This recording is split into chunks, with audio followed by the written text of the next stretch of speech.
সিনেমার শুরুতে আমরা একজন প্রফেসরকে দেখতে পাই যে তার একজন ছাত্রীকে নিয়ে নির্জন একটি স্থানে এসেছে। এখানে মেয়েটিকে দেখলে বোঝা যায় সে বাধ্য হয়ে এখানে এসেছে, যেখানে একটি পুরাতন ফ্যাক্টরি ছিল। সে ওই ফ্যাক্টরির ভেতরে ছাত্রীকে নিয়ে যায়। প্রফেসর মেয়েটিকে বলে, চিন্তা করো না, সবকিছু ঠিক হয়ে যাবে। সে মেয়েটিকে কাপড় খুলতে বলে। মেয়েটি মিনতি করতে থাকে তাকে ছেড়ে দেওয়ার জন্য।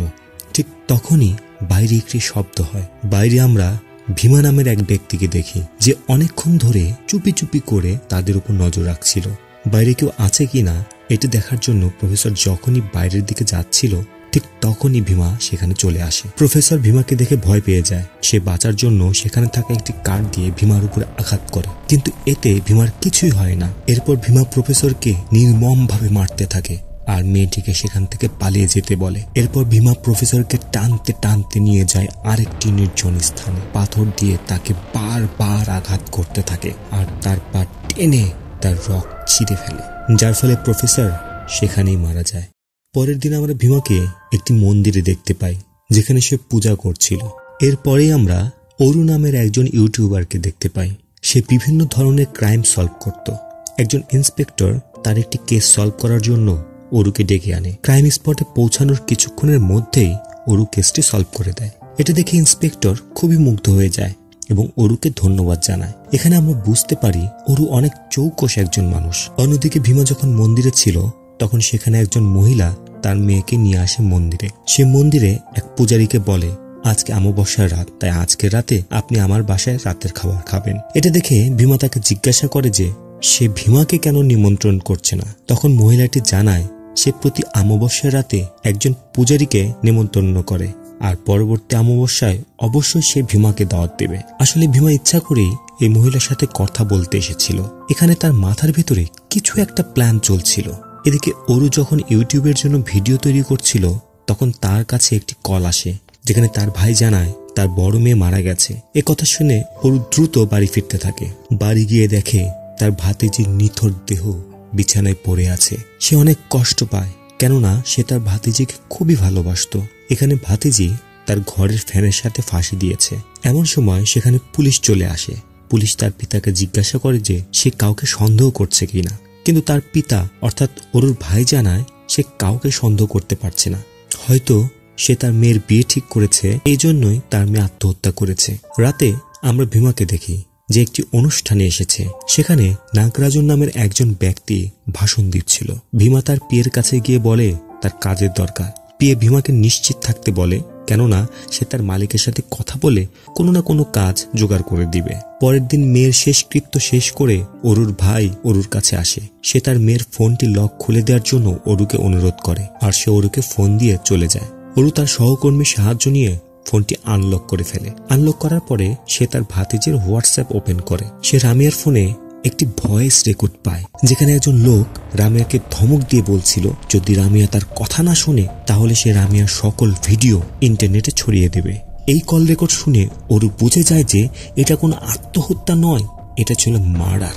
এরপর থেকে সে অনুসন্ধান করতে থাকে তার ভাতিজি কেন আত্মহত্যা করেছে। অন্যদিকে ভীমা বাজারে এক মহিলার পিছু নিচ্ছিল। সেই মহিলা যখন দেখে ভীমা তার দিকে তাকিয়ে আছে, তখন সে রেগে যায় আর ভীমাকে বলতে থাকে সে এমন বখাটের মতো তার দিকে তাকিয়ে আছে কেন। এ সময় বাজারে অনেক লোক জড়ো হয়ে ভীমাকে জিজ্ঞাসা করতে থাকে সে এমনটি কেন করছে।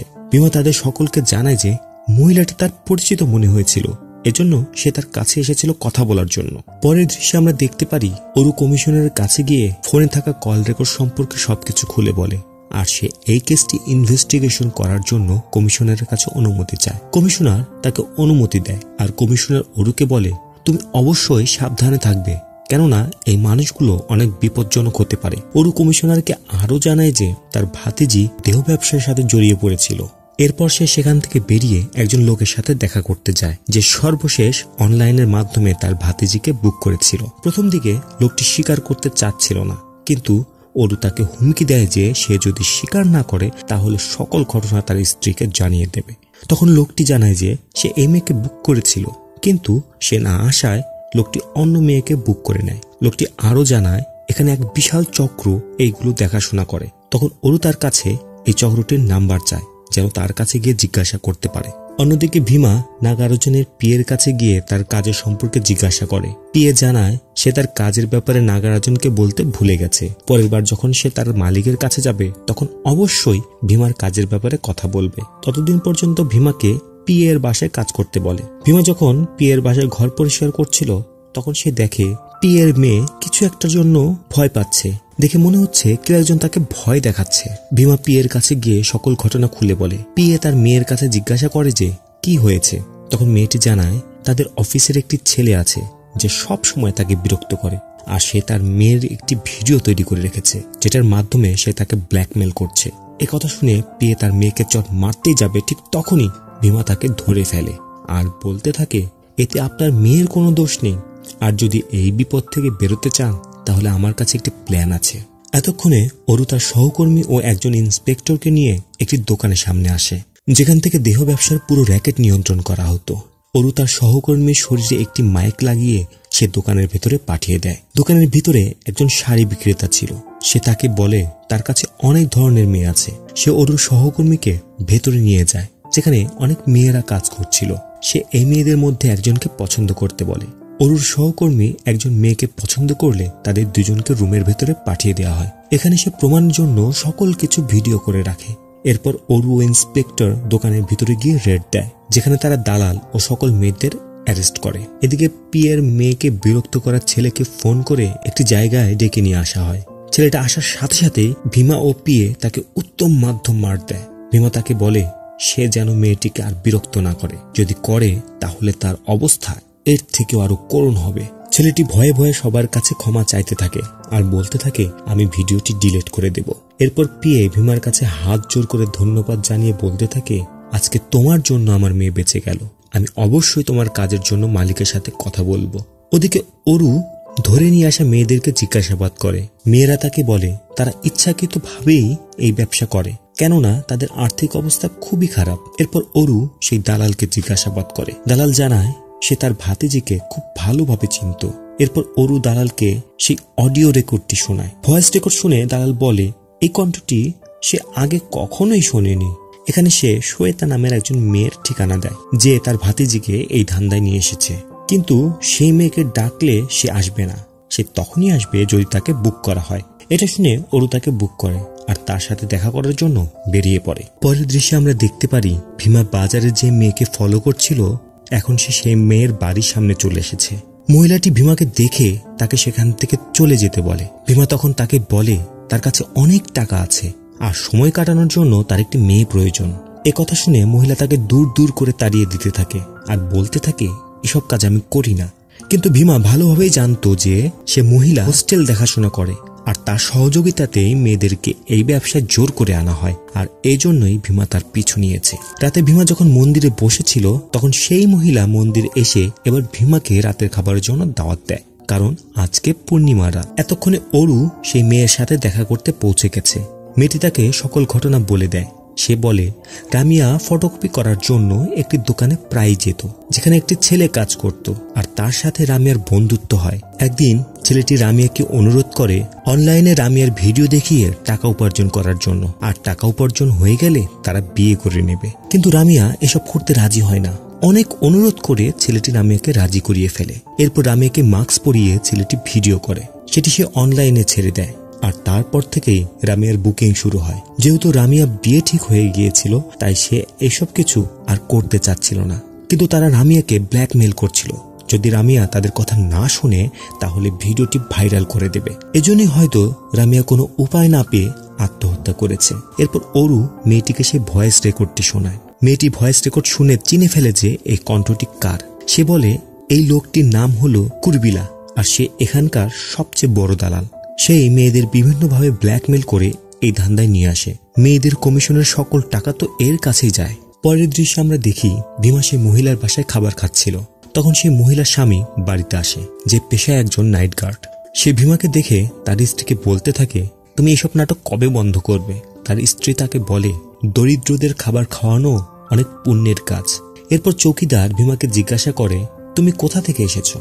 তখন ভীমা তার নিজের গ্রামের নাম বলে। গ্রামের নাম শুনে চৌকিদার ঘাবড়ে যায় আর সে বুঝে যায় ভীমা তার ঘরে কেন এসেছে। চৌকিদার তখনই ভীমাকে সেখান থেকে চলে যেতে বলে। এরপর ভীমা চৌকিদারের স্ত্রী ও তার মেয়েকে কিছু একটা বলে। ভীমা এসে বাড়ির দরজা বন্ধ করে দেয়। সে চৌকিদারকে নিষ্ঠুরভাবে মারতে থাকে আর বুকে সজোরে আঘাত করার সাথে সাথেই চৌকিদার সেখানে মারা যায়। এরপর চৌকিদারের গলায় থাকা চেনটি নিয়ে সে সেখান থেকে চলে যায়। আসলে ভীমা এসব প্ল্যান করেই করছে। হয়তো এরা ভীমার সাথে কিছু একটা করেছে, যার প্রতিশোধ নেবার জন্যই ভীমা তাদের মেরে ফেলছে। অপরদিকে অরু এক দালালের পিছু করতে করতে মূল আস্থানায় পৌঁছে যায়। সেখানে তার সহকর্মীর মাধ্যমে ওয়াইফাইয়ের তারটি কেটে দেয়। এদিকে ভীমা একটি মহিলা হোস্টেলে যায় বাজারের সেই মহিলার সাথে দেখা করার জন্য। মহিলাটি ভীমাকে দেখে জিজ্ঞাসা করে যে সে কেন তার পিছু নিচ্ছে। ভীমা তাকে বলে সে তার সকল ধান্দা সম্পর্কে জানে, তাই সাধু না সেজে তাকে একটি মেয়ে দেওয়ার কথা বলে আর তাকে 20,000 টাকা দেয়। এটা শুনে মহিলা তখনই রাজি হয়ে যায়। এরপর টাকা নিয়ে মহিলা ভীমাকে সন্ধ্যায় তার বাসায় আসতে বলে। অন্যদিকে অরু ও তার সহকর্মী ওয়াইফাইয়ের কর্মী সেজে সে অফিসের ভেতরে ঢোকে। এরপর সে কম্পিউটার চেক করে দেখে এখানে প্রায় 700 মেয়ের ডিল করা হয়। সে এই 700 মেয়ের ভিডিও ও ছবি পেয়ে যায়। এরপর সে সেই কম্পিউটারের হার্ড ডিস্ক নিয়ে পালিয়ে যাচ্ছিল। ঠিক তখনই সেখানে মালিক চলে এসে তাকে ধরে ফেলে, কিন্তু অরু সবাইকে মেরে পুলিশ দিয়ে অ্যারেস্ট করিয়ে দেয়। এদিকে সন্ধ্যা হলে ভীমা সেই মহিলার বাড়ি যায়। মহিলাটি ভীমার জন্য একটি মেয়ে নিয়ে আসে। ভীমা মেয়েটিকে নিয়ে ঘরের ভেতরে চলে যায়। কিছুক্ষণ পর মেয়েটি বাড়ির বাইরে এসে মহিলার কাছে ভীমার অভিযোগ জানায়।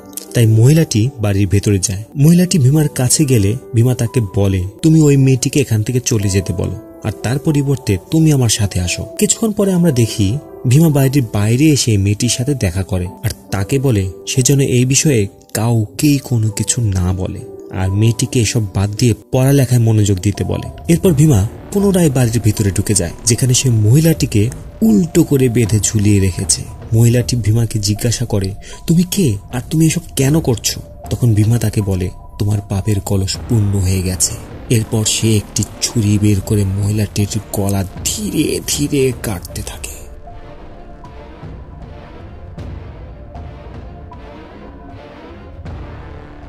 পরের দিন অরু কমিশনারের সাথে দেখা করে। সে কমিশনারকে বলে তার কাছে অনেকগুলি মেয়ের ইনফরমেশন আছে। এই প্রমাণগুলো দেখলে বোঝা যায় এখানে কি চলছে, কিন্তু সে চেয়েও কিছুই করতে পারছে না, কেননা এর সাথে অনেকগুলো মেয়ের জীবন জড়িত আছে। তখন কমিশনার অরুর ভাতিজির ভিডিও চায়, যেটার মাধ্যমে সে ইনভেস্টিগেশন শুরু করতে পারবে। এটা শুনে অরু বুঝে যায় যে কমিশনারও এই দালালের সাথে জড়িত আছে। এরপর অরু ভাইয়ের কাছে গিয়ে তার ভাতিজির সকল ঘটনা খুলে বলে আর ভাইকে ভিডিওটি দেখায় আর বলে প্রমাণ হিসেবে এই ভিডিওটি দিতে হবে, আর এই জন্য তাদের অনুমতি প্রয়োজন। কিন্তু তারা এই ভিডিওটি জনসম্মুখে দেখাতে চায় না। অন্যদিকে ভীমা পিয়ের সাথে দেখা করে। পিয়ে তাকে জানায় যে তার মালিক ভীমাকে কাজে নেওয়ার জন্য রাজি হয়ে গেছে, তাই দেরি না করে যত দ্রুত সম্ভব ভীমাকে কাজে যোগ দিতে বলে। এদিকে অরু এমন পরিবারকে খুঁজতে থাকে যারা এই চক্রের শাস্তি চায়।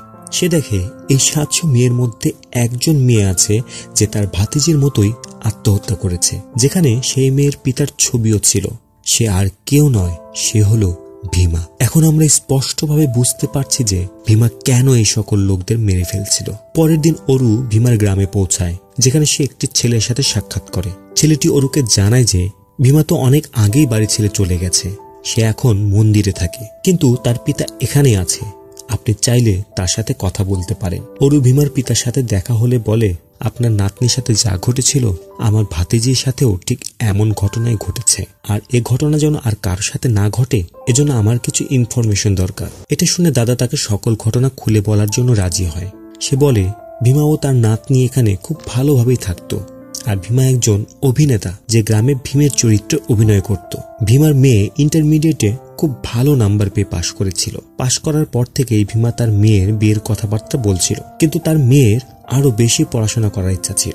একথা শুনে ভীমা তাকে আরো পড়াশোনা করানোর জন্য রাজি হয়ে যায়, আর তার অ্যাডমিশন অনেক নাম করা একটি কলেজে করানো হয়। ভীমা খুব পরিশ্রম করে তার মেয়ের কলেজের ফি দিত।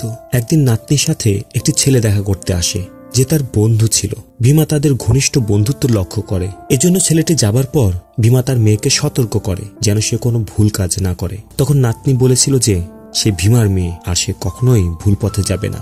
একদিন রাতে হঠাৎ জানি না কি হয়েছিল, নাতনি কান্না করতে করতে বাড়ি ফিরেছিল। নাতনিকে জিজ্ঞাসা করলে সে বলে সে অনেক বড় একটি ভুল করে ফেলেছে। সঙ্গে সঙ্গে দাদা ভীমাকে ফোন করে।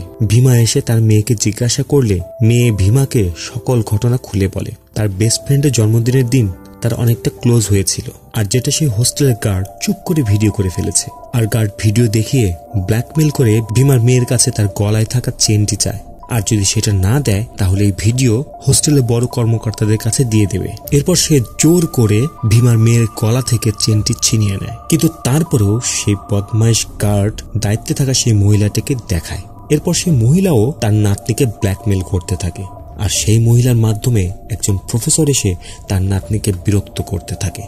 এই প্রফেসর হলো সেই প্রফেসর যাকে সিনেমার শুরুতে ভীমা মেরে ফেলেছিল। ভীমার মেয়ে অনেক ভয় পেয়ে গিয়েছিল, তাই সে কান্না করতে করতে বাড়ি ফিরে এসেছিল। সকল কিছু জেনে ভীমা তার মেয়েকে সান্ত্বনা দেয় আর বলে, চিন্তা করো না, সবকিছু ঠিক হয়ে যাবে। এজন্য 2 মাসে কলেজে যায়নি, কিন্তু পরীক্ষা চলে এলে ভীমার মেয়ে ভীমার কাছে অনুমতি চায় পরীক্ষা দেওয়ার জন্য।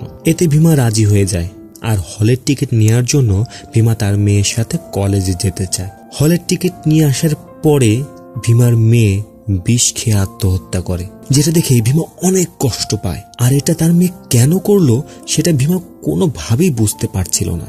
এরপর তারা বিচারের জন্য পুলিশের কাছে যায়, কিন্তু পুলিশ এই কেসটি হাতে নিতে চায় না। তারা উকিলের সাথেও যোগাযোগ করেছিল, কিন্তু কোনো বিচার পায়নি।